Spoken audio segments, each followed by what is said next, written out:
will end the practice of catch and release. And I will send troops to the southern border to repel the disastrous invasion of our country.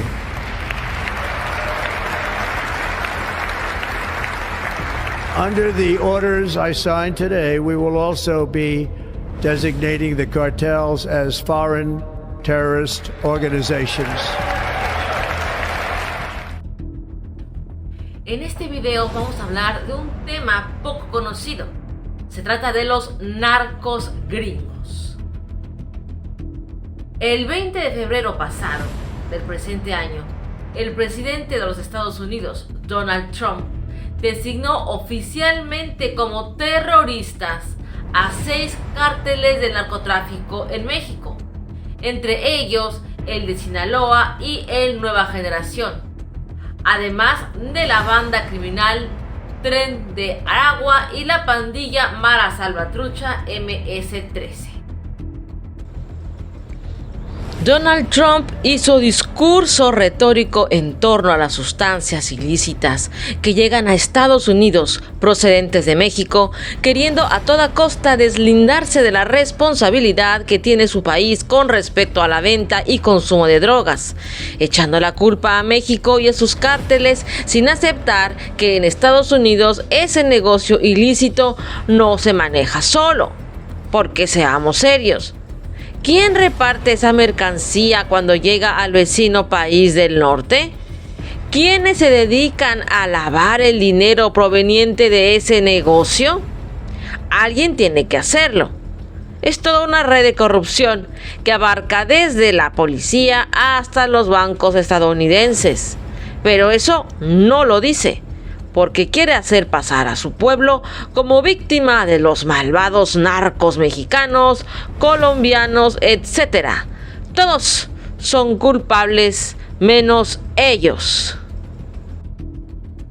Sin embargo, los narcos gringos existen, tal cual lo menciona en su libro Los narcos gringos Jesús Esquivel, reconocido periodista mexicano. Algunas personas pueden desconocer cómo funciona ese negocio en Estados Unidos. En este video hablaremos de cómo se mueve esa mercancía que tanto les gusta a los gringos desde siempre. El mismo expresidente Obama admitió que durante su época de estudiante universitario consumió esas sustancias ilícitas. Empecemos por saber que en Estados Unidos no existen cárteles ni la figura de un jefe o capo, como sucede en México, Centroamérica, Colombia. No hay una estructura piramidal. Allá las cosas se manejan de un modo diferente. Tenemos al broker, el cual es, según las agencias de la Policía Federal, estatal y local, quien más poder tiene entre los narcos gringos. Es una especie de intermediario que se maneja de manera independiente para concretar negocios con un productor y un vendedor o distribuidor a cambio de una cuota. Este tipo de personajes abundan en los Estados Unidos, sobre todo en la frontera sur, lugares pegaditos a México.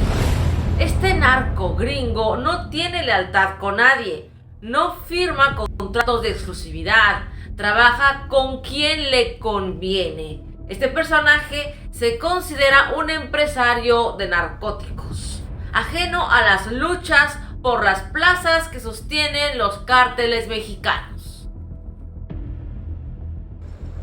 El broker maneja toda la infraestructura y la logística para mover la mercancía del punto de partida al punto final. Es ajeno al ingreso de la droga a Estados Unidos. Ellos entran en acción al momento en que la mercancía es depositada por los cárteles en la dirección que éste les proporcione, casi siempre en colonias de clase media alta de ciudades de California, Arizona, Texas y Nuevo México. Los brokers no son de una raza específica, pero los carteles los prefieren blancos porque levantan menos sospechas de pertenecer al crimen organizado. Su perfil académico es de bachillerato. Algunos terminaron alguna carrera universitaria y hasta tienen un pequeño negocio o empresa. Son personas discretas, nada llamativas ni ostentosas. Pueden ser hasta inofensivas amas de casa que pasean a su bebé en carreola o una rubia vestida de traje sastre con apariencia de abogada o ejecutiva que camina por las calles de Manhattan. En resumen, no despierta ningún tipo de sospecha. Como dijimos anteriormente, ellos reciben la mercancía en las casas ubicadas en buenas colonias de las ciudades fronterizas.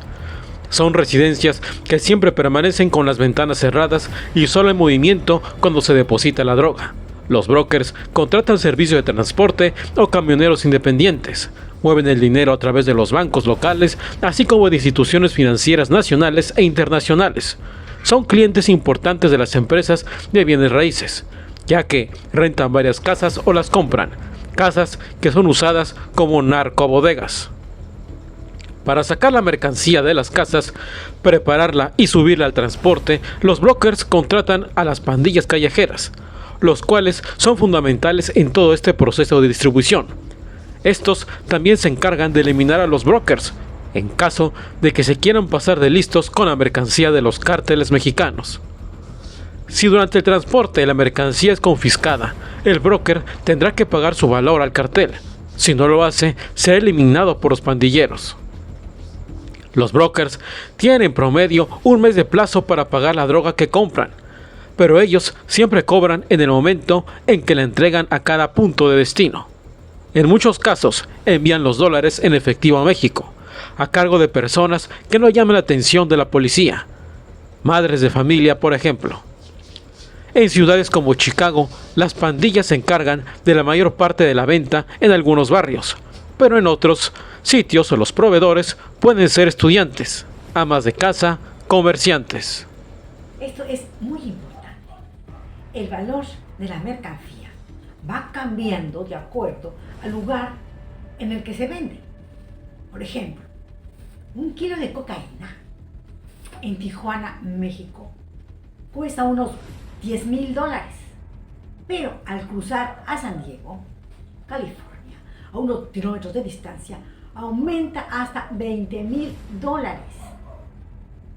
En su destino final, como Chicago o Nueva York, supera los $30,000. La cantidad puede aumentar hasta 4 veces, según la pureza de la mercancía. Esto se DEA. Los Estados Unidos siempre buscan a los culpables del narcotráfico fuera de sus fronteras. Sin embargo, en su país, el negocio del narco es jugoso y hace millonarios a bancos, empresarios, políticos, etc. La DEA, que supuestamente se creó para combatir este flagelo, es solo una pantalla, ya que dentro de ella misma existe un nido de corrupción. Así se ha demostrado en los últimos años. Como ejemplo tenemos el caso del agente estrella José Irizarry, quien cumple condena de 12 años de cárcel después de confesar al FBI en el 2020 que trabajó con cárteles colombianos para lavar dinero y robó millones en bienes confiscados y de pagos a informantes que usó para una vida internacional de fiestas, cenas lujosas y prostitutas. Este ex agente abrió la cloaca y denunció que él no era el único dentro de la DEA que había sucumbido a la corrupción. Hay más elementos federales, informantes y fiscales que gozan de las mieles del narco. Irizarry declaró que se dio cuenta de que no podía ganar una guerra no ganable. Dijo que la guerra contra las drogas es solo un juego divertido. El jefe regional de la DEA en México, Nick Palmery, fue retirado de su puesto en México en el 2021, luego de que se le vinculara con abogados de los líderes de los cárteles y de haber usado inapropiadamente fondos para sus gastos personales. Además, en el 2023, unos 7 altos funcionarios de la DEA fueron sujetos de una investigación del inspector general del Departamento de Justicia por posible fraude en el otorgamiento de contratos millonarios no competitivos y emplear a una docena de personas que habían trabajado antes con la administración, o sea, con la directora de la agencia Ann Milgram. Cabe mencionar que Milgram fue nombrada por el expresidente Joe Biden en el 2021 para limpiar la casa. A mediados de 2023, el segundo en mando de la DEA, Luis Milión, renunció después de que una investigación periodística revelara que trabajó como consultor para empresas farmacéuticas vinculadas a la crisis de sobredosis de analgésicos, opioides, el mayor problema de salud pública de ese país. Milione hizo carrera en la DEA durante 21 años, pero en 2017 se convirtió en consultor privado, periodo en el cual testificó a favor de una gran distribuidora acusada de no reportar miles de pedidos de opiáceos. El exfuncionario también cobró $600 la hora por asesorar a Purdue Pharma en varias demandas judiciales que la señalan como una de las compañías que se enriquecieron con la venta sin control de estas sustancias, antecedente de la epidemia de drogas como el fentanilo.